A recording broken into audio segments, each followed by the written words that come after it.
Et nous parler de ce que tu veux dans nos vies, Seigneur. En ton nom, Père éternel, je prie. Amen. Amen. Que Dieu vous bénisse. Allez les enfants, on y va.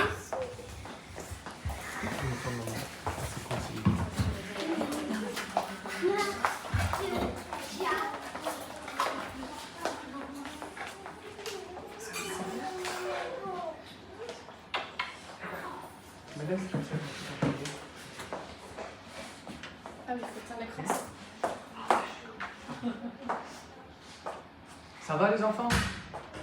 Oh, yeah, yeah, yeah! C'est avec. Papa, wouh! Vous êtes contents? On va attendre que Léa elle arrive. Attends, il faut que j'éteigne mon micro de l'autre côté. Eh, ça va les adultes? Voilà.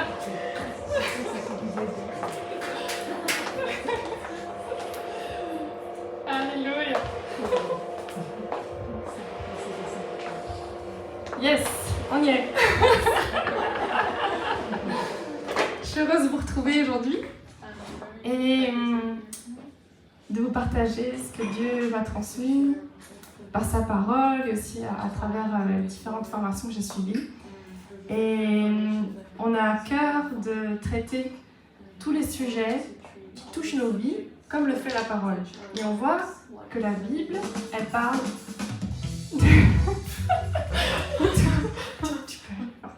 C'est bon? C'est Sémion qui a mis la musique de l'autre côté. Il a fait exprès aujourd'hui. C'est des branches comme ça. On est sûr. Voilà. Et oui, on a à cœur vraiment de parler de tous les sujets concrets. Et on fait une série en ce moment qui parle de l'âme. Oh mon âme. Et la semaine dernière, le pasteur Sémion nous a parlé des troubles, des crises qu'on peut vivre. Et justement de l'opportunité de changement que cela peut procurer. Mais parfois, c'est vrai que la crise, elle est si intense, si forte, si douloureuse, la charge émotionnelle et l'épuisement font qu'on n'arrive pas à entrevoir un nouvel avenir, on n'arrive pas à entrevoir un nouvel espoir, et on perd littéralement tout espoir. Et justement, le thème d'aujourd'hui, c'est « Oh mon âme » face à la dépression. Alors d'abord, qu'est-ce que c'est la dépression? Il faut savoir que donc l'OMS, l'organisme de la santé, décrit que la dépression, c'est le premier facteur dans le monde de morbidité et d'incapacité. Il y a 300 millions de personnes qui sont touchées par ça chaque année, et ça augmente de près de 20%. En 10 ans, ça a augmenté de près de 20%. Tous les âges, tous les peuples, toutes les religions, ils sont touchés. Et en France, ça touche une personne sur 5. Donc c'est vraiment un sujet important, et c'est pour ça que c'est important d'en parler. Et justement, on va voir que la Bible en parle énormément. Et la moitié des troubles dépressifs ne sont jamais traités. La plupart des gens restent toute leur vie avec ce boulet et ne savent pas comment s'en sortir. Et c'est une maladie grave qui peut conduire jusqu'au suicide. C'est d'ailleurs la deuxième cause de mortalité chez les jeunes. Plus que jamais, l'Église doit apporter une réponse à ce problème. Amen. Vous êtes la réponse. Regarde ton voisin, dis-lui, tu es la réponse. Amen. Et même si le terme dépression est récent, ce n'est pas un phénomène nouveau. Donc la Bible en parle à travers plusieurs personnages de la Bible, comme Job, David, Élie, Jérémie, dans l'Ancien Testament, mais aussi les disciples de Jésus-Christ. Et Paul, justement, on va le voir maintenant. Et j'ai pris cet exemple parce que je trouvais que c'était assez frappant, parce que souvent on ne pense pas à Paul, parce qu'on le voit vraiment battant, plein d'espoir, plein d'enseignements, qui est vraiment toujours une bonne parole. Et pourtant, il a aussi vécu des moments de trouble, des moments de dépression. On le voit dans la lettre aux Corinthiens. Donc c'est la deuxième lettre aux Corinthiens, au chapitre 1, au verset 8. Il dit « Nous voulons en effet que vous sachiez, frères et sœurs, Par quelle détresse nous avons passé dans la province d'Asie? Le poids en a été si lourd pour nous, si insupportable, que nous désespérions de conserver la vie. Ah, j'ai dit waouh! Il désespérait de conserver la vie. Et je crois que ça peut arriver à tout le monde. C'est quand on ne supporte plus, quand la charge est trop lourde. Alors comment justement la médecine décrit, ou les psychologues décrivent la dépression? On va avoir une définition, et on va voir après dans la Bible. Donc nous traversons tous des moments de crise qui amènent à l'abattement, des états dépressifs temporaires. Et c'est là qu'il faut faire une différence, c'est qu'on passe tous par des moments de déprime. Ça peut durer plusieurs jours. On passe par des moments un peu d'abattement, d'épuisement.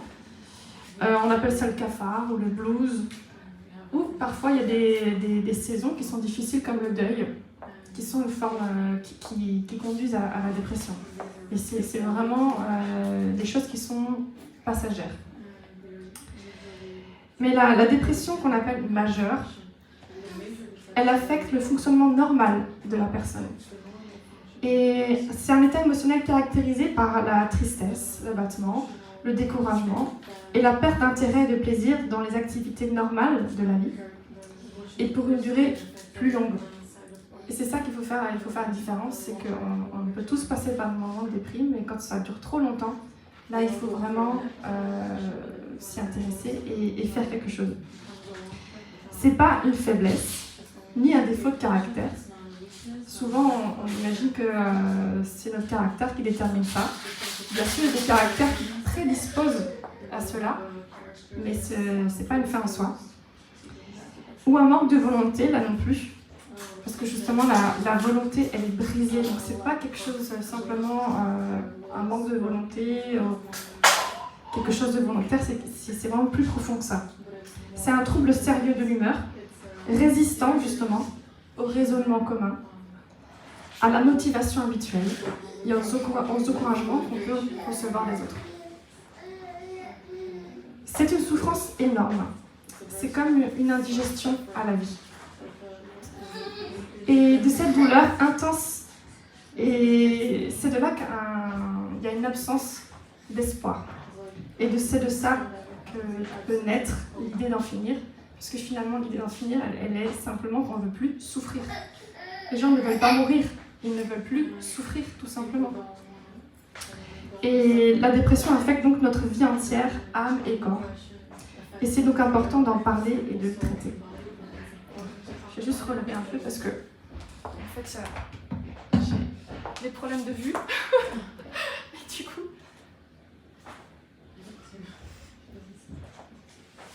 Voilà. Parce que je vois pas bien quand je baisse les yeux. Donc on va le voir justement, il y a des causes. Ça ne vient pas par hasard. Il y a vraiment des causes. Il y a donc ce qu'on appelle des facteurs, qui sont un ensemble de facteurs qui vont déclencher ces crises, qui vont déclencher ces moments de dépression. Alors c'est étonnant, mais il y a aussi des facteurs biologiques. Il y a des prédispositions génétiques, il y a parfois des dysfonctionnements au niveau cérébral qui font qu'il y a certaines hormones qui ne sont pas produites et qui perturbent l'humeur. Il y a des déséquilibres hormonaux et il y a aussi la conséquence d'une maladie. Et tout simplement le burn-out, qui peut aussi donc conduire à la dépression. Il y a des facteurs socio-démographiques. Il faut savoir qu'il y a 2 fois plus de femmes qui sont touchées par la dépression que les hommes. Mais par contre, souvent, on remarque que chez les hommes, c'est beaucoup plus intense.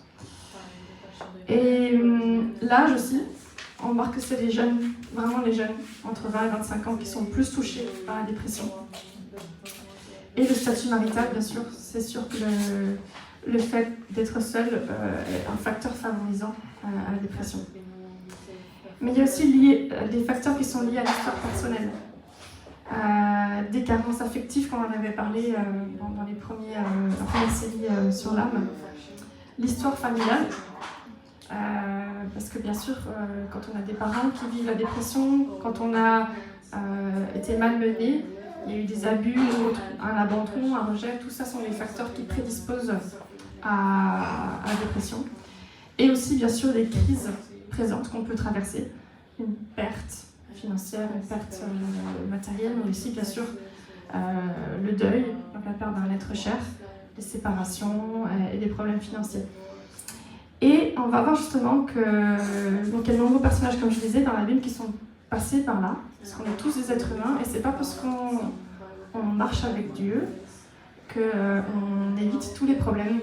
On est des êtres humains, on est sur la même terre, et on traverse tous des souffrances, plus ou moins intenses.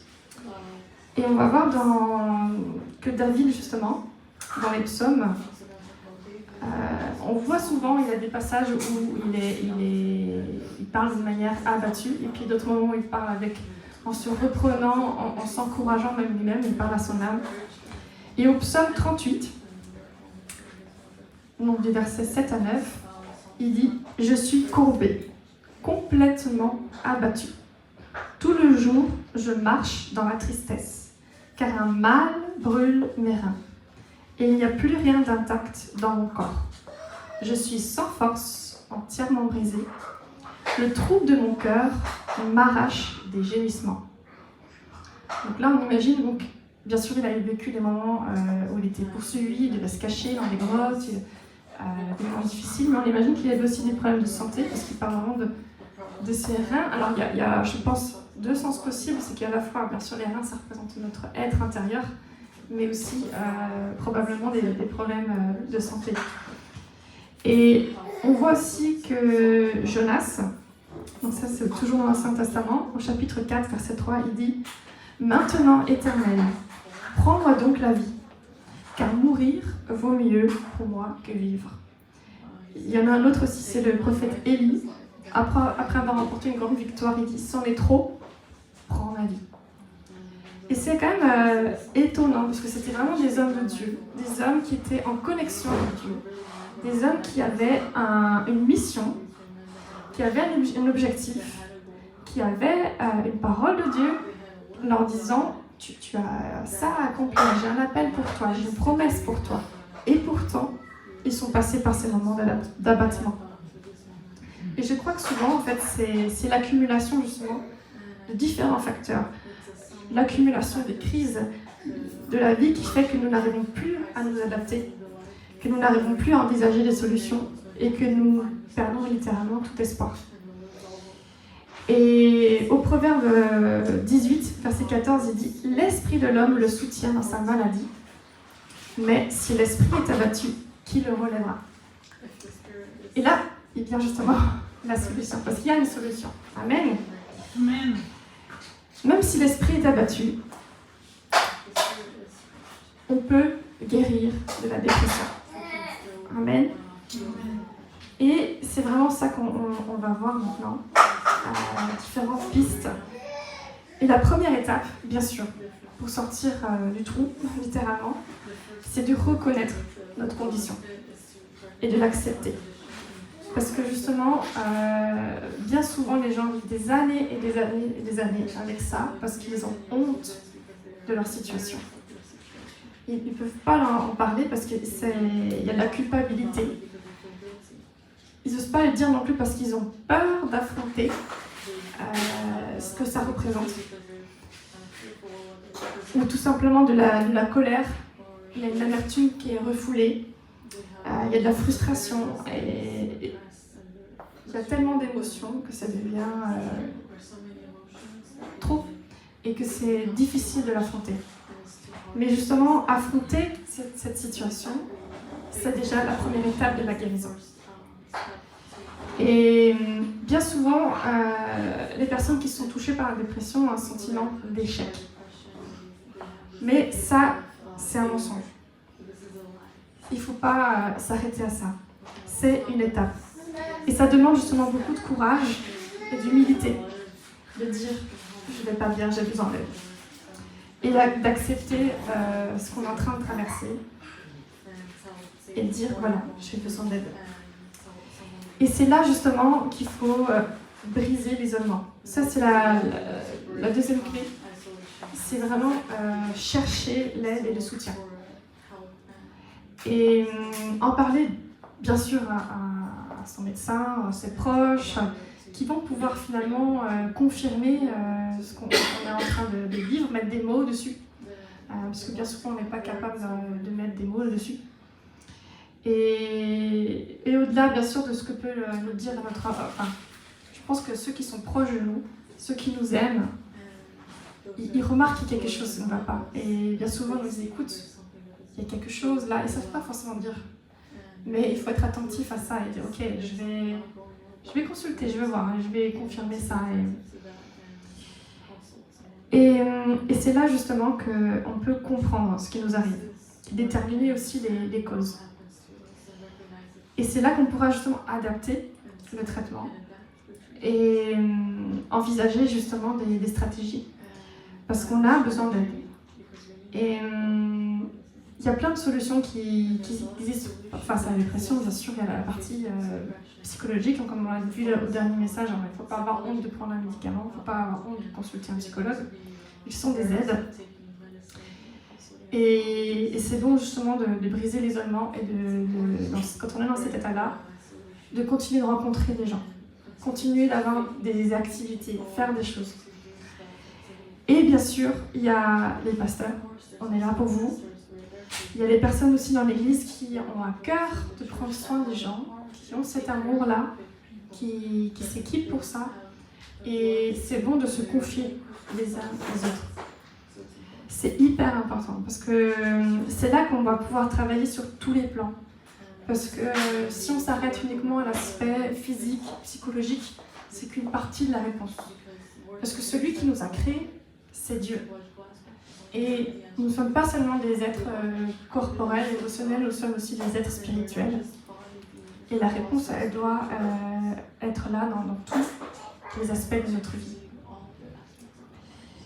Et c'est important justement dans ces moments-là, d'abord, une personne qui vit la dépression, la première chose dont elle a besoin, c'est du réconfort. C'est d'être simplement aimé, entouré. Il n'y a pas forcément besoin de dire grand-chose en fait, c'est simplement avoir du réconfort, de l'amour pour ces personnes. Et c'est là que c'est important de s'approcher de personnes qui croient en vous, qui vous aiment et qui vont vous rappeler qu'il y a un espoir pour elle, qu'il y a quelque chose en elle de spécifique et qu'elle n'est pas le fruit du hasard. Et ça, c'est à nous, je crois, en tant que famille spirituelle.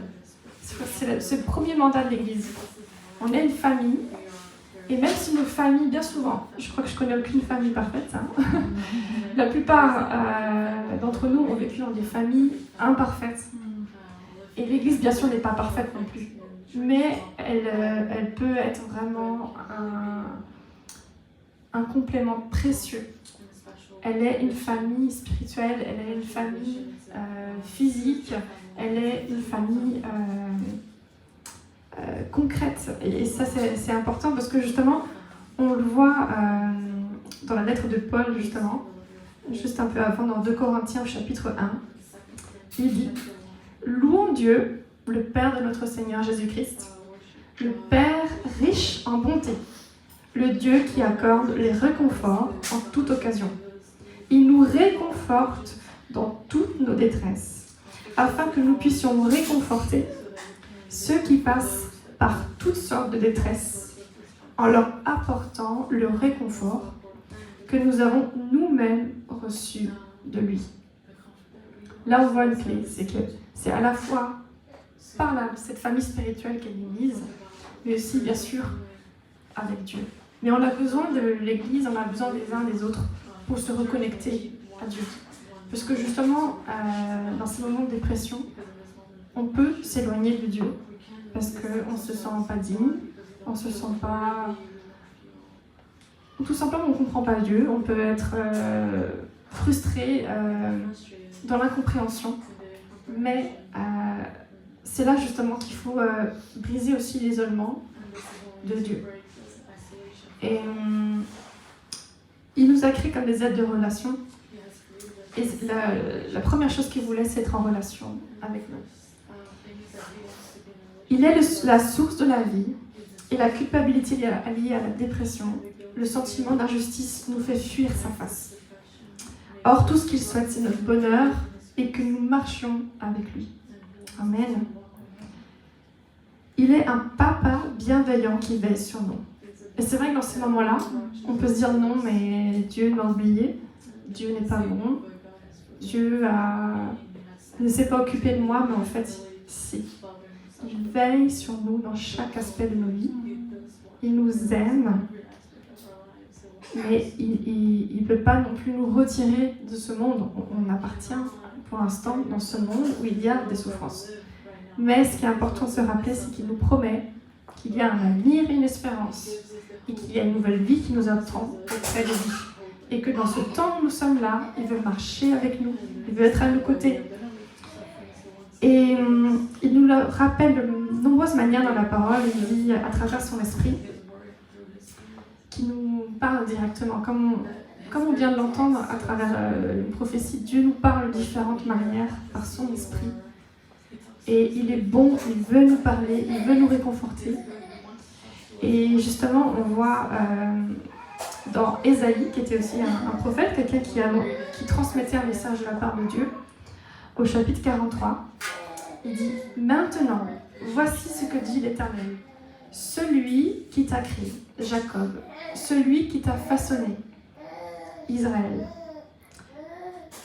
Il parle à Israël, mais en fait, il parle aussi à chacun de nous. Ce qui est intéressant dans la Bible, c'est qu'il y a un sens de l'époque, mais après, c'est toujours à transposer aussi à nos propres vies. Parce que c'est des images qu'il utilise pour nous parler. Et il lui dit « N'aie pas peur, car je t'ai racheté. Je t'ai appelé par ton nom, tu m'appartiens. Si tu traverses de l'eau, je serai moi-même avec toi. Si tu traverses les fleuves, ils ne te submergeront pas. Si tu marches dans le feu, tu ne te brûleras pas, et la flamme ne te fera pas de mal. En effet, je suis l'Éternel, ton Dieu, le Saint d'Israël, ton Sauveur. J'ai donné l'Égypte en rançon pour toi, l'Éthiopie et Saba à ta place, parce que tu as de la valeur à mes yeux, parce que tu as de l'importance et que je t'aime. Je donne des hommes à ta place, des peuples en échange de ta vie. Là, on voit que c'est vraiment une lettre d'amour de la part de Dieu. Il dit qu'il veut tout donner pour qu'on soit bien. Il veut tout donner pour échapper à notre souffrance. Et c'est vrai que la façon dont il l'a fait la plus grande, c'est en se faisant homme à travers Jésus-Christ. En se livrant lui-même à la croix, il a pris sur lui toute notre souffrance, toute notre maladie. Ça ne veut pas dire non qu'on ne va plus souffrir, qu'on ne va plus être malade, non. Mais ça veut dire qu'il prend le poids de tout ça.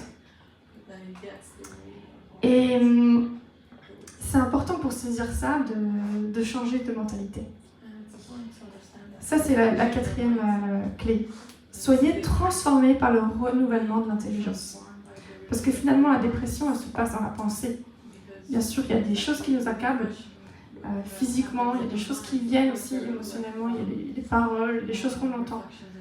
Mais c'est comment on va réagir, comment on va interpréter, quelle perception on va avoir de tout ça.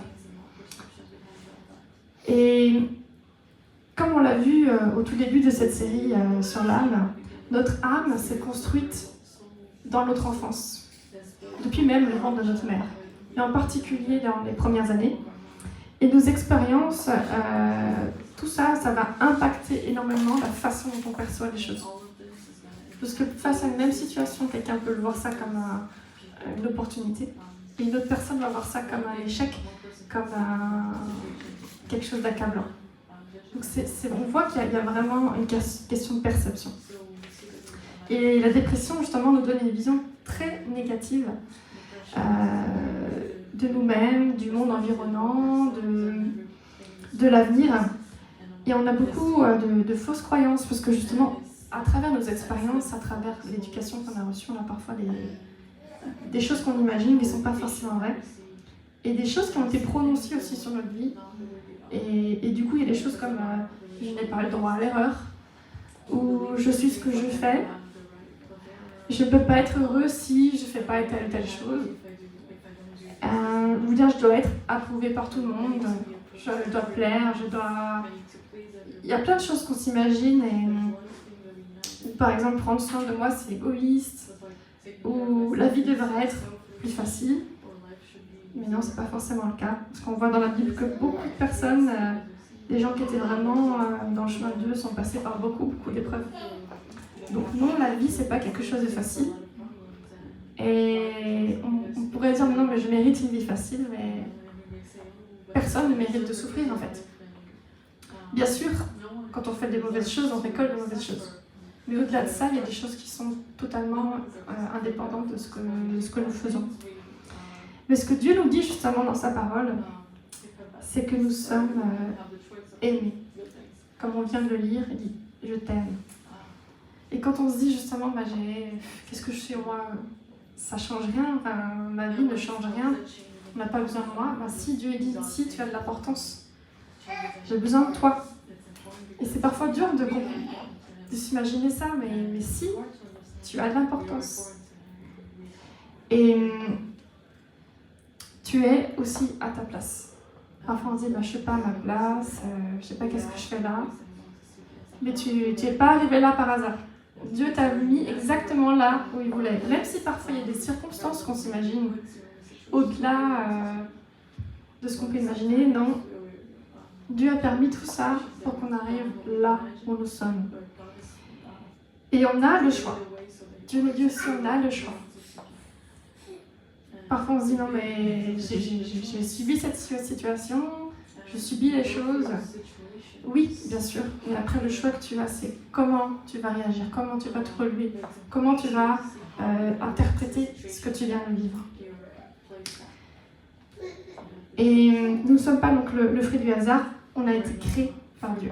Donc créés vraiment dans un but. Et ça c'est parfois difficile de s'imaginer, mais souvent on l'oublie. On a été vraiment créés dans un but. Dieu a mis quelque chose de spécial en chacun de vous. À commencer par simplement aimer d'autres personnes. C'est hyper important. Peut-être que vous n'avez pas été suffisamment aimé. Peut-être que vous avez manqué d'amour justement et que ça vous fait encore souffrir. Mais vous avez l'opportunité de briser ce cycle et d'aimer les gens qui sont là à vos côtés. Amen. Et on a donc un espoir, on a une destinée qui est non seulement sur cette terre, mais aussi après. Parce que Dieu nous dit que cette vie, elle est un passage. C'est un passage. On doit tenir bon, on doit supporter, on doit résister. Parce que c'est un passage. Il y a une nouvelle terre qui nous attend, il y a une nouvelle vie, où il n'y aura plus de souffrance, il n'y aura plus de larmes. Ce sera la vie, que la vie. Il n'y aura rien d'autre que la vie. Et ça, c'est aussi quelque chose qu'on doit garder dans notre cœur. Parce que souvent, on reste très terre à terre, au jour le jour. Et bien sûr, il faut s'occuper du jour le jour. Mais aussi, on doit garder dans notre cœur que ça va passer. Et comme je disais tout à l'heure, Jésus, il s'est chargé, la Bible dit, il a pris nos faiblesses et il s'est chargé de nos maladies. Au psaume 13, David dit « Donne à mes yeux la clarté, afin que je ne m'endorme pas du sommeil de la mort, afin que mon ennemi ne dise pas « Je l'ai vaincu ». Et que mes adversaires ne se réjouissent pas si je chancelle. Moi, j'ai confiance en ta bonté. J'ai de l'allégresse dans le cœur à cause de ton salut. Je chante à l'Éternel car il m'a fait du bien. Amen. Même si tu ne le vois pas aujourd'hui. Et peut-être que David était dans un moment difficile, mais il dit à son âme, Dieu m'a fait du bien. Il m'a fait du bien. Et il dit même que l'allégresse, c'est vraiment une joie. Et ça, c'est extraordinaire. C'est que même au sein de la dépression, on peut trouver la joie. On peut trouver cette allégresse et cette espérance du salut. Et il faut se dire que c'est un passage qu'on va traverser. Il y en a là les uns et les autres pour nous aider à traverser. Et justement, la Bible dit aussi que quand l'un est faible, l'autre le relève. Et quand l'autre est faible, c'est encore l'autre qui le relève. Donc il y a toujours quelqu'un pour nous relever. Et ça, c'est bon. Parce qu'on n'est pas tout seul. Dieu est avec nous et nous sommes les uns les autres ensemble. Amen. Et juste encore ce dernier passage pour vous encourager. Vous pourrez lire aussi à la maison le psaume 16, je ne vais pas le relire. Mais c'est Paul qui a écrit là encore, alors qu'il passe des moments difficiles. Il dit en 2 Corinthiens, au chapitre 4, verset 9, « Nous sommes pressés de toutes parts, mais non écrasés, inquiets, mais non désespérés, persécutés, mais non abandonnés, abattus, mais non anéantis. » Amen. C'est ça qu'on doit voir, c'est qu'on peut être abattu, on peut être persécuté, on peut être écrasé de toute manière, mais on ne sera pas tout anéanti. Amen. C'est qu'on peut résister. Et ça, c'est un choix. On doit choisir de résister. Amen. Et pour finir, que le Seigneur dirige vos cœurs vers l'amour de Dieu et vers la patience de Christ. Alléluia. Et c'est vrai que parfois, je ne sais pas si ça vous arrive, on a des questionnements, mais ce qu'on doit regarder, c'est d'abord cet amour de Dieu et patienter, être patient. C'est avec la patience et la persévérance qu'on va traverser. Alléluia. Et je voulais qu'on passe encore un temps justement pour prier ensemble. Et s'il y en a qui veulent s'approcher, c'est possible. On peut prier pour vous. Je propose que la rigueur... Attends, on va mettre ça là. Si Cindy, tu veux m'accompagner pour prier pour ceux qui ont besoin. Amen. Est-ce que Rachel, tu peux faire signe à Simeon et que comme ça, là, ça serait bien qu'il nous accompagne au piano. Merci. Alléluia. Et je vais commencer par prier. Et s'il y en a qui ont besoin simplement d'un câlin, d'une prière, vous pouvez vous approcher auprès de Cindy ou moi. On est là pour vous et on veut vous encourager et vous dire qu'on vous aime, qu'on croit en vous et qu'il y a un espoir. Amen. Amen. Alléluia. Et Seigneur Jésus, je te remercie pour ta vie, Seigneur, pour ta vie que tu as sacrifiée même pour nous, Seigneur, afin que tout ce poids, Seigneur, ne repose pas sur nous mais sur toi, Seigneur. Tu as pris sur toi le poids de nos souffrances, le poids de nos maladies, Seigneur. Et je te remercie pour cela, Seigneur, que nous puissions être reconnaissants, Seigneur, et regarder à toi, Seigneur. Ne pas regarder à ce qui nous fait mal, ne pas regarder à ce qui nous fait peur, mais regarder à toi, qui est cette espérance ultime, Seigneur. Et je te prie maintenant de t'emparer de nos cœurs, Seigneur. Sois le bienvenu, Seigneur. Que toutes nos pensées, Seigneur, nous puissions te les remettre maintenant. Nous te les remettons maintenant au nom de Jésus. Viens, Seigneur, réparer les cœurs brisés, les cœurs abattus. Relève-les, Saint-Esprit. Que nous puissions aussi avoir cette sensibilité les uns envers les autres pour nous relever, Seigneur, au nom de Jésus. Remplis ton Église, remplis ton peuple, Seigneur, de cet amour, de cette grâce, Seigneur, qui croit au-delà de toutes circonstances, qui aime malgré tout ce que nous pouvons être ou faire, Seigneur. Au nom de Jésus, Seigneur, que nous soyons remplis de cet amour, de cette grâce que tu nous donnes abondamment, Seigneur. Que nous puissions te voir, Seigneur, comme ce Père aimant et doux que tu es. Comme ce Père qui nous protège, qui nous aime, Seigneur, qui ne veut pas que nous souffrions, Seigneur.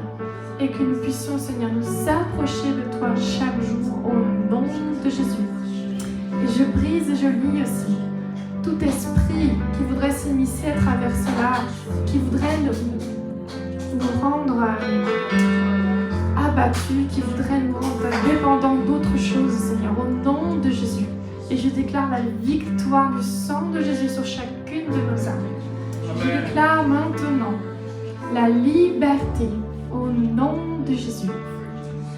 Et s'il y en a parmi vous, que ce soit en ligne ou ici, qui n'ont pas encore accepté Jésus comme leur maître et leur sauveur, que vous puissiez simplement répéter avec moi: Seigneur Jésus, je reçois ton pardon. J'accepte que tu aies pris à ma place le prix de mes fautes. Et je te reçois dans mon cœur. Je choisis maintenant de te suivre et de t'obéir au nom de Jésus. Je t'accepte maintenant, Jésus, comme mon maître et mon sauveur. Au nom de Jésus. Amen. Amen, Jésus.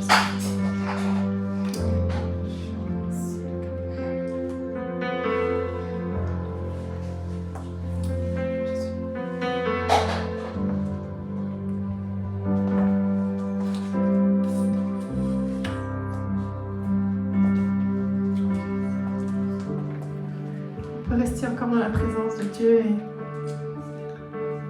si quelqu'un a besoin, nous sommes là. Amen. On va prier pour vous.